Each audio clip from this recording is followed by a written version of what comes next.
কখনো কি ভেবে দেখেছেন শুধু লেখা একটা স্ক্রিপ্টকে কিভাবে একটা জীবন্ত হাতে আঁকা অ্যানিমেশনে বদলে ফেলা যায়? আজকের এই আলোচনায় আমরা ঠিক সেটাই দেখব। কয়েকটা এআই টুল ব্যবহার করে যে কেউ কিভাবে এই দারুণ কাজটা করতে পারে, চলুন সেই আকর্ষণীয় যাত্রায় একসঙ্গেই এগোনো যাক। আচ্ছা, তাহলে আসল প্রশ্নটা কি? প্রশ্নটা হলো, আঁকার হাত যদি তেমন ভালো নাও হয়, তাহলেও কি নিজের আইডিয়াগুলোকে অ্যানিমেশনের মাধ্যমে সুন্দর করে তুলে ধরা সম্ভব? এই আলোচনার শেষে আমরা এই রহস্যের সমাধান করব আর ধাপে ধাপে দেখাবো যে কেউ এটা কিভাবে করতে পারে। আমাদের এই পুরো যাত্রার 5টা ধাপ আছে। প্রথমে আমরা একটা স্ক্রিপ্ট দিয়ে শুরু করব। এরপর সেই স্ক্রিপ্ট থেকে একটা মূল ছবি বা ভিজুয়াল তৈরি করে সেটাতে প্রাণ দেব।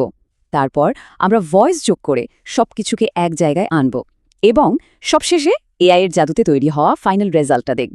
দেখুন, যে কোনো অ্যানিমেটেড ভিডিওর ভিত্তিই হলো একটা ভালো স্ক্রিপ্ট।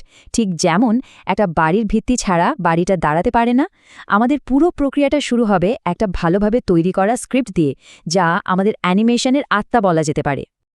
আমাদের কাজের ধারাটাকে মোট 4টে সহজ ধাপে ভাগ করা যায়। প্রথমে স্ক্রিপ্ট থেকে একটা ছবি তৈরি করা। 2 সেই ছবিটাকে অ্যানিমেট করে ভিডিও বানানো। 3 একটা ভয়েস ওভার যোগ করা। আর সবশেষে সবকিছুকে একসাথে মিলিয়ে একটা সম্পূর্ণ ভিডিও তৈরি করে ফেলা। তো চলুন এবার আমাদের সৃজনশীল যাত্রার প্রথম ধাপে আসা যাক, অ্যানিমেশনের জন্য একটা মূল আর্টওয়ার্ক তৈরি করা। এখানেই আমাদের স্ক্রিপ্টের শব্দগুলোকে একটা শক্তিশালী ছবিতে বদলে ফেলা হবে। আমরা প্রথম চেষ্টাটা করেছিলাম নোটবুক এলএম দিয়ে। আমাদের দরকার ছিল হাতে আঁকা স্টাইলের মাত্র একটা স্লাইড। কিন্তু জানেন তো, ইআই মাঝে মাঝে আমাদের কেমন চমকে দেয়। ফলাফলটা একটু অন্যরকম ছিল, যা আমাদের নতুন কিছু শিখিয়েছে। এই স্লাইডটা বেশ মজার। দেখুন কি হলো। আমরা চেয়েছিলাম একটা ছবি, কিন্তু এআই আমাদের একটা আস্ত স্লাইড শো উপহার দিয়ে দিল। এ থেকে বোঝা যায় এআই কখনো কখনো আমাদের নির্দেশনার বাইরে গিয়েও কিছু করতে পারে, আর তখন আমাদের কৌশলটাও একটু বদলাতে হয়। তো এই সমস্যার সমাধান হিসাবে আমরা ব্যবহার করেছি ন্যানো বানানা প্রো।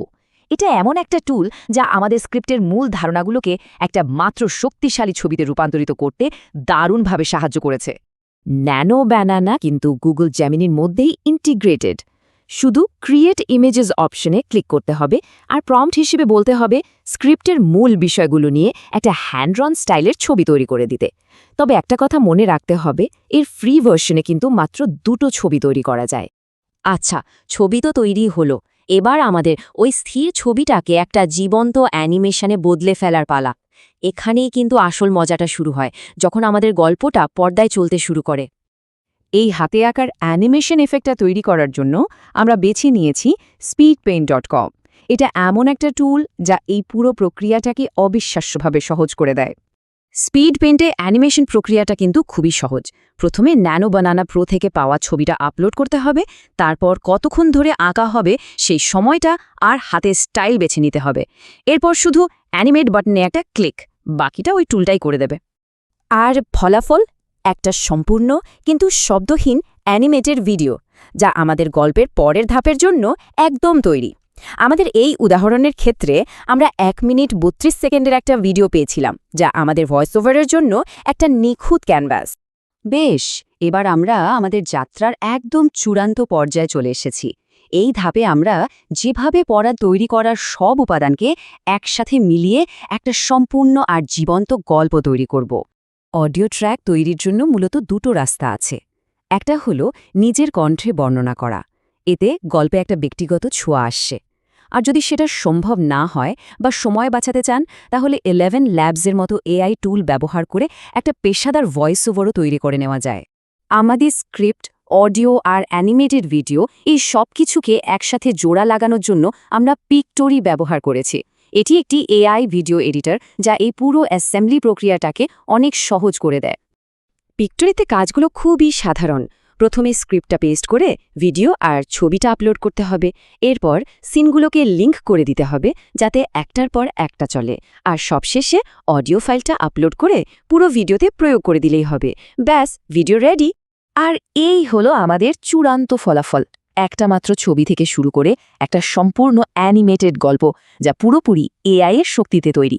এটা সত্যিই প্রমাণ করে যে সৃজনশীলতার কোনো সীমা নেই। এই উদ্ধৃতিটা আমাদের পুরো যাত্রাকে এক কথায় দারুণভাবে ফুটিয়ে তোলে। আমরা একটা ন্যানো ব্যানানা ছবি নিয়েছি এবং সেই ন্যানো ব্যানানা ছবিটিকে এখন একটি হোয়াইট বোর্ড অ্যানিমেটেড ভিডিওতে পরিণত করেছি। এটা দেখায় যে কীভাবে একটা ছোট ধারণা একটা বড় গল্পে পরিণত হতে পারে। এখন যেহেতু পুরো প্রক্রিয়াটা আপনাদের সামনে পরিষ্কার, প্রশ্ন হল কোন গল্পটি বলার জন্য অপেক্ষা করছে। এই পদ্ধতি ব্যবহার করে যে কেউ তার কল্পনাকে জীবন্ত করে তুলতে পারে এবং নিজের আইডিয়াগুলোকে সবার সাথে ভাগ করে নিতে পারে।